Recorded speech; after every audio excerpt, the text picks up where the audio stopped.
first time to come across this channel, don't forget to subscribe. This is Mex from the Mex Creation, trying to give you all this kind of information that definitely reside.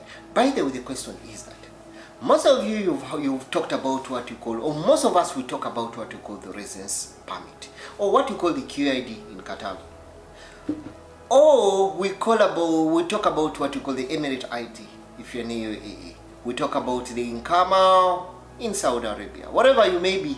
That Gulf countries has what we call those residence permit. Yes, in this kind of situation, let me try to talk about Qatar.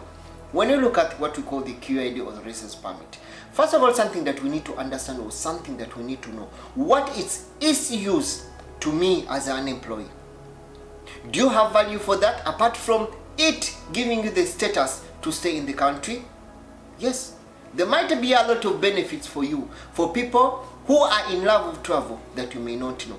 By the way, is Mex giving you this information from the Mexcreationtv.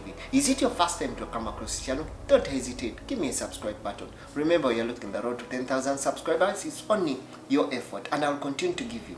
Yes, let us try to look at what you call the residence permit here. Yes, some of you look at what you call the GCC nations. When you look at Bahrain, Kuwait, Jordan, we look at UAE, Dubai, we look at Qatar, Saudi Arabia. When you have a QID here in Qatar, this QID is very, very important. Apart from giving you the status of you stay in the country, you can also use the QID to travel to other countries. That is what I have to let you know. It is something that definitely should believe with me. Yes, when you have a QID, you'll be given what you call a waiver to travel to other countries if your QID is valid.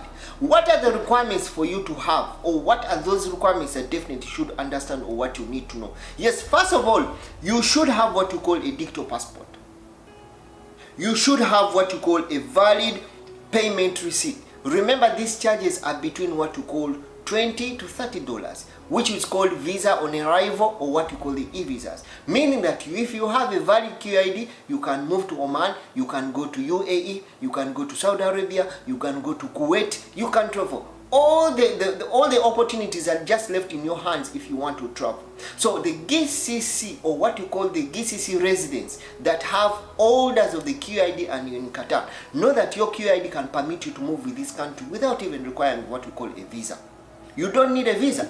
Only your valid QID and the means of payment, which should be sometimes some companies say, some countries say $10, $20 or $30 between that range for payment for the processing of visa. Then you can cross over and go to another country. I'm telling you, this one works 100%, and I've been able to travel from here to Oman using my QID only, which is valid. So definitely what you need to know, there are countries where you can travel using your QID at what you call a visa free.